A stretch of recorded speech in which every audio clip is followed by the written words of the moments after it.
बिस्मिल्लाहिर्रहमानिर्रहीम, अस्सलाम वालेकुम। मेरा नाम मुनीब फारूक है और आप देख रहे हैं Munib Farooq official YouTube channel. इस चैनल को लाइक सब्सक्राइब शेयर करने का बहुत शुक्रिया। बेल आइकन को ज़रूर प्रेस किया कीजिए ताकि आपको पता चले जब भी कोई नई वीडियो आती है। मैं आप सबका बहुत मशकूर हूँ, बहुत ममनून हूँ कि आप इस प्लेटफॉर्म का साथ दे रहे हैं। मैंने आपको कुछ दिन पहले कहा था कि जो पाकिस्तान तहरीक इंसाफ ने 24 नवंबर का एहतजाज किया और जो उसके बाद सिलसिला शुरू हुआ, वो तहरीक इंसाफ को उसके फ़ायदे से ज़्यादा नुकसान होगा, बल्कि ज़्यादा नुकसान हो जाएगा। और हालात ऐसे शायद ख़राब हों जो तहरीक इंसाफ के काबू में ना रहें। अब आज हालत ये है कि पाकिस्तान तहरीक इंसाफ के तरफ से फैसल चौधरी साहब जो वकील हैं इमरान खान साहब के, उन्होंने बाहर आके बताया कि इमरान खान साहब ने एक कायम की है कमेटी जो कि मुज़ाकरात करेगी। आज ही उनकी जो हमशीरा हैं अलीमा खान साहब, उन्होंने कहा इमरान खान साहब ने कहा कि बस मैं अपना जो आखिरी कार्ड है वो इस्तेमाल करने वाला हूँ। और उन्होंने कहा जी कि हमें तो बता दें वो आखिरी कार्ड क्या है। जहाँ कमेटी कायम हो रही है तो आज दो चीज़ें हुई। एक तो फॉर्मेशन कमांडर्स कॉन्फ्रेंस, याद रखिए कि इसकी अहमियत जो कोर कमांडर कॉन्फ्रेंस है उससे भी ज़्यादा होती है, क्योंकि इसमें पाकिस्तान की फ़ौज की एक्चुअल रिप्रेजेंटेशन हो रही होती है कि इसमें आपके फॉर्मेशन कमांडर्स मौजूद होते हैं, आपके लेफ्टिनेंट जनरल्स, आपके कोर कमांडर्स मौजूद होते हैं। यानी जो पूरी पाकिस्तान फौज की टॉप टियर होती है अक्रॉस पाकिस्तान, वो इस फॉर्मेशन कमांडर्स कॉन्फ्रेंस में होती है। आर्मी चीफ इसकी सरबराही करते हैं।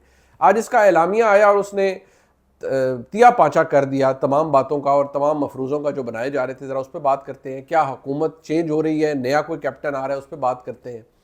और जो आज तहरीक इंसाफ के साथ हुआ, GHQ हमला केस बड़े अरसे से चल रहा था। आज उस पर इमरान खान साहब समेत मुतअद्दिद लोगों पर, एक बड़ी तादाद है, उन पर फर्द जुर्म आयद कर दी गई है। उन्होंने सेहत जुर्म से इनकार किया। लेकिन जो एक बहुत ही सरप्राइजिंग चीज़ हुई कि जैसे ही उमर अयूब साहब जो कि कौमी असम्बली में लीडर ऑफ द ऑपोजिशन है बाहर निकले, उन्हें गिरफ्तार कर लिया गया, हिरासत में लिया गया या क्या, जब तक मैं आपको बता रहा हूँ उनका स्टेटस अभी क्लियर नहीं हो रहा। राजा बिशारत साहब, उनको गिरफ्तार कर लिया गया। अहमद चट्टा साहब सदर है पीपल्स पार्टी PTI पंजाब के, उनको गिरफ्तार किया गया। कोई पता नहीं लग रहा कि वो उनको किस वजह से गिरफ्तार किया गया है, क्या है, लेकिन फर्द जुर्म आयद कर दी गई है। इसके बाद शवाहिद आएंगे और देखना यह है कि क्या शवाहिद ऐसे हैं जिसकी बिना पर इन तमाम लोगों को सज़ा मिले। लेकिन GHQ हमला केस पर यह डेवलपमेंट बहुत बड़ी डेवलपमेंट है। इसकी वजह से पहले यह लग रहा था कि ये केसेस शायद स्लो पड़ गए हैं, रियासत स्लो पड़ गई है, प्रोसिक्यूशन कुछ नहीं कर पा रही। लेकिन आज के बाद ये पता लगा है कि ये बहुत तगड़ी चीज़ हुई है और इन्होंने इस इंडाइटमेंट के बाद फैसला है पाकिस्तान की हुकूमत का, रियासत पाकिस्तान का, कि 9 मई आप लोग भूल गए होंगे, फौज नहीं भूली। और GHQ हमला केस और जिना हाउस हमला केस में लोगों के ऊपर सज़ा भी होगी। और एक ये भी रख लें कि वो जो मिलिट्री कोर्ट्स वाला फैसला है जिसके ऊपर अभी तक पेंडिंग चल रहा है, वो भी सुप्रीम कोर्ट में आईनी बेंच के सामने लगा दिया गया है। लिहाजा कोई पता नहीं कि इसी महीने ये फैसला भी हो जाए कि सिविलियंस का ट्रायल मिलिट्री कोर्ट्स के अंदर हो सकता है। और जो ट्रायल हुए हैं लोगों के, जिनके अंदर हसान न्याजी भी शामिल है, उनके फैसले शायद इसी महीने सामने आ जाए, क्योंकि बताया जाता है कि उनके ट्रायल्स हो चुके हैं। फैसला अनाउंस करने से सुप्रीम कोर्ट ने रोक रखा है। ये महीना भी बड़ा इवेंटफुल हो सकता है, बहुत कुछ सामने आ सकता है। लेकिन जो एक बात मैं आपको बार बार कहता रहा, लोगों ने कहा मुज़ाकरात हो रहे, फलान हो गए, 3 नुकात के लिए आ रहे हैं। मैं उस वक्त भी कहता रहा ये मतूबा नताइज हासिल नहीं कर पाएंगे, उल्टा गले पड़ जाएंगे। वो गले पड़ गए। अब जो फॉर्मेशन कमांडर्स कॉन्फ्रेंस के अंदर हुआ है, आप यकीन मानिए अगर आप उस एलामिये को गौर से पढ़ें तो उसका एक भारी हिस्सा ऑपरेटिव पार्ट जिसे हम कहते हैं, जिससे पता लग रहा है कि सोच क्या है, वो अगर मैं आपके सामने रखूं तो आप हैरान हो जाएंगे। वो इसलिए आप हैरान हो जाएंगे कि शायद आपको अंदाज़ा नहीं है कि फ़ौज के अंदर इस वक्त क्या गुस्सा पाया जाता है। सबसे पहले गुस्सा किस चीज़ के ऊपर है?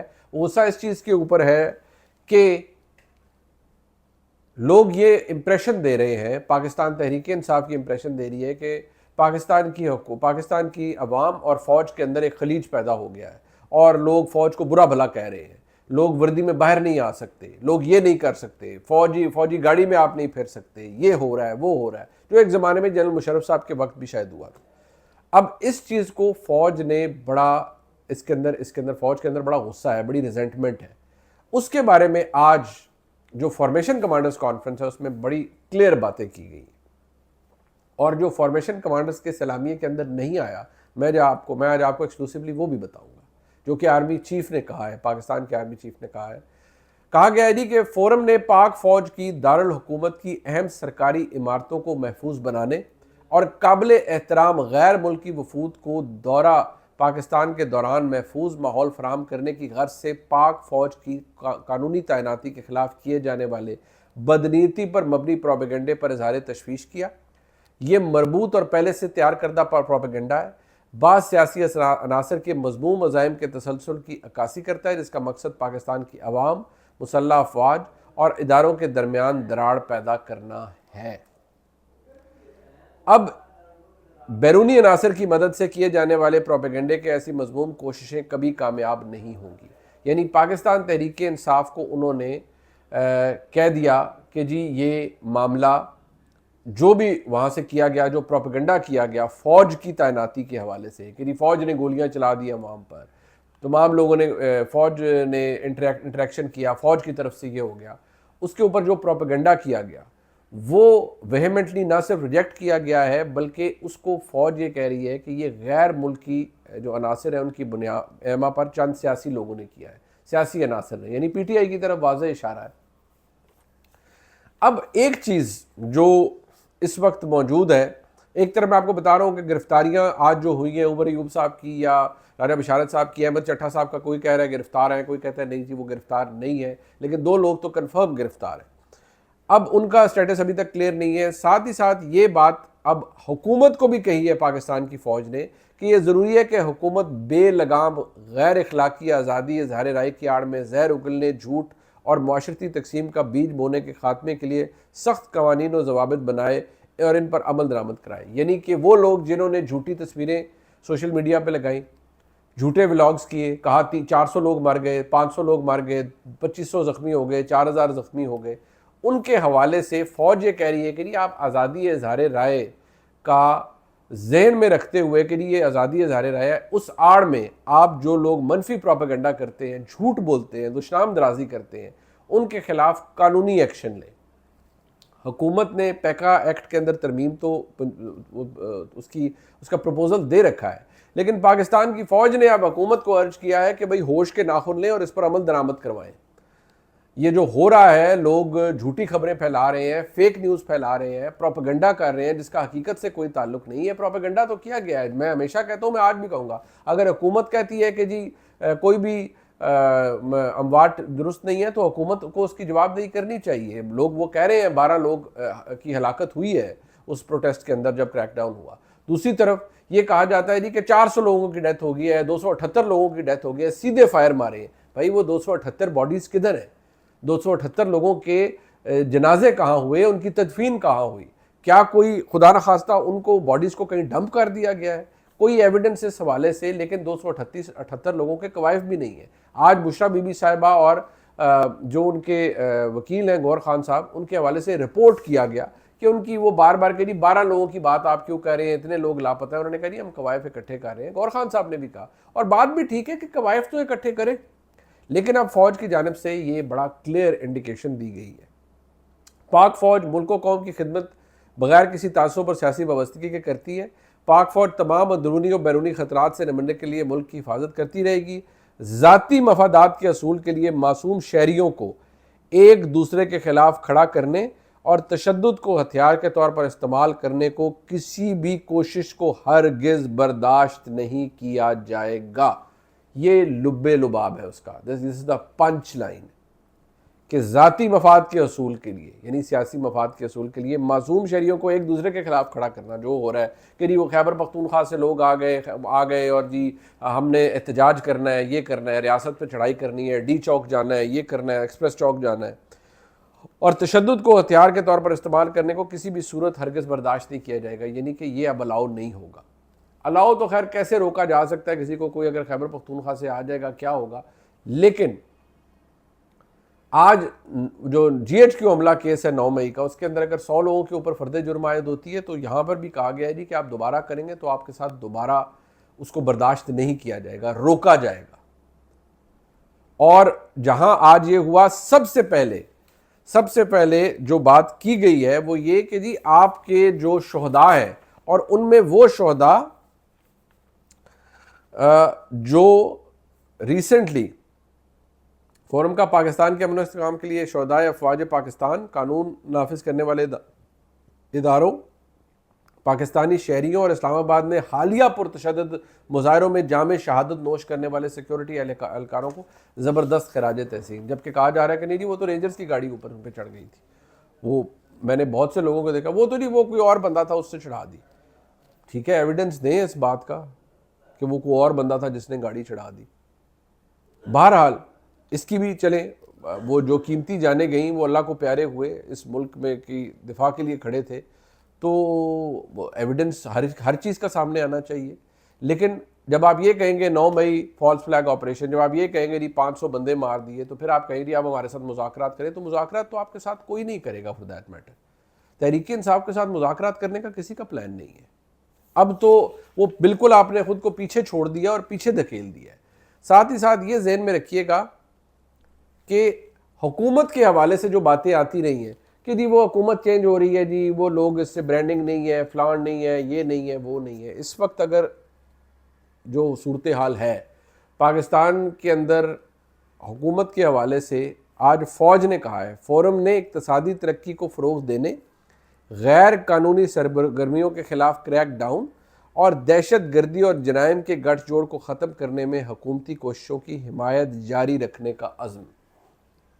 यानी हुकूमत और पाकिस्तान की इस्टेब्लिशमेंट के साथ किसी किस्म का कोई डिस्क्वाइट तो नज़र नहीं आता कि जी वहाँ बड़ा कोई लड़ाई हो गई है और शहबाज शरीफ साहब की हुकूमत जो भी है, जो कि इस्टेब्लिशमेंट की वजह से है, उससे बड़े वो तंग आ चुके हैं और वो चाहते हैं कि इस हुकूमत को छोड़ निकाल दिया जाए और किसी और को बुला लिया जाए, कोई कौमी हुकूमत बन जाए। आप यकीन माने जो बातें सामने आ रही हैं फ़िलहाल तो हुकूमत बड़ी कंफर्टेबल है। पाकिस्तान के वज़ीर-ए-आज़म हर जगह बैठकर ये कहते हैं कि मुझे पाकिस्तान की फ़ौज के सिपह सलार की बेपनाह सपोर्ट हासिल है और वो और ये फ़ौज का ट्रेडिशन भी है जो रिसेंटली भी रहा है कि वो जितने भी लोग हैं, जब भी फ़ौज की कमांड होती है तो वो पाकिस्तान के मुआशी मामलात के ऊपर भी बड़ी मदद करती है। बाजवा साहब के वक्त में भी था, आज जनरल आसिम मुनीर साहब के वक्त में भी है, आगे भी होता रहेगा। लेकिन पाकिस्तान की फ़ौज के अंदर, फ़ौज एक पाकिस्तान का असासा है, बट लेकिन वो कोई ऑप्शन नहीं होनी चाहिए हुकूमतें बनाने गिराने के लिए, ये मैं हमेशा कहता हूँ। लेकिन पाक फ़ौज कौम का असासा है, इस मुल्क का असासा है और इस मुल्क की डिफेंस लाइन है, उसकी अहमियत बहुत ज़्यादा है और इसीलिए पाकिस्तान के अवाम के दिलों में, लोगों के दिलों में उनके लिए प्यार है। पॉलिसी से एतराज़ मुझे भी हो सकता है, आपको भी हो सकता है, लेकिन आज की हुकूमत के साथ वज़ीर-ए-आज़म ना सिर्फ मुतमईन बल्कि वो इतने ओवरजॉयड हैं कि जी जिस इनिशिएटिव जिसके ऊपर बात होती है, फ़ौज की क़यादत मेरे साथ खड़ी होती है और मदद करती है हुकूमत को हमारे गोल्स अचीव करने में। SIFC है तो उसकी ओनरशिप वज़ीर-ए-आज़म भी लेते हैं और पाकिस्तान की फ़ौज भी लेती है और पाकिस्तान की फ़ौज उसी तरह शहबाज शरीफ साहब से उनको फ़िलहाल आज की तारीख में कोई मसाइल नहीं है। जो चीज़ पाकिस्तान के आर्मी चीफ या किसी हाईएस्ट लेवल पर उसको वो प्रॉम्प्ट करते हैं, हाईलाइट करते हैं गवर्नमेंट और या वज़ीर-ए-आज़म, उसी के ऊपर फिर उन्हीं चीज़ों के ऊपर चलते हैं, उन्हीं चीज़ों को सामने रखते हैं। क्योंकि वैसे भी शहबाज शरीफ साहब डिसेंट नहीं करते ऐसी चीज़ों में, लेकिन कोई इस वक्त कोई टिफ या खिंचाव आपको पाकिस्तान की हुकूमत और इस्टेब्लिशमेंट के दरमियान नज़र नहीं आएगा। ये उसका मज़र है। हाँ, मैं जब ये बात करता हूँ तो मैं आपको एक बात की ज़रूर बताता रहता हूँ कि पाकिस्तान में इवेंट्स ड्रिवन पॉलिटिक्स है, कुछ भी हो सकता है, हालात बदल जाते हैं, वाक़यात बदल जाते हैं, जिसके बाद सारा मंजरनामा बदल जाता है। लेकिन आज की इस फॉर्मेशन कमांडर्स कॉन्फ्रेंस के अंदर जो बात आर्मी चीफ ने कही, जो इस एलामिये के अंदर भी उन्होंने कहा कि किसी सूरत भी, पाकिस्तान के army chief general Asim Munir साहब ने कहा कि किसी सूरत भी किसी को पश्तून कार्ड इस्तेमाल करने की इजाज़त नहीं दी जाएगी। ये एक फेडरेशन है, उसकी इकाइयाँ हैं और इकट्ठे मिलकर ये पाकिस्तान बनता है। कोई ना इसमें बात कर, ना किसी की रेशियल प्रोफाइलिंग हो रही है, ना कोई एथनिक क्लिनजिंग हो रही है। पश्तून पाकिस्तान की शान है, लेकिन किसी को पश्तून कार्ड या पठान कार्ड इस्तेमाल करने की इजाज़त नहीं दी जाएगी और अगर कोई ये करेगा तो उसके साथ सख्ती से निपटा जाएगा। चाहे बलोच अवाम हो, चाहे पश्तून हो, चाहे पंजाबी हो, जितने हों, सारे पाकिस्तान की जान है और इन्हीं से पाकिस्तान बनता है।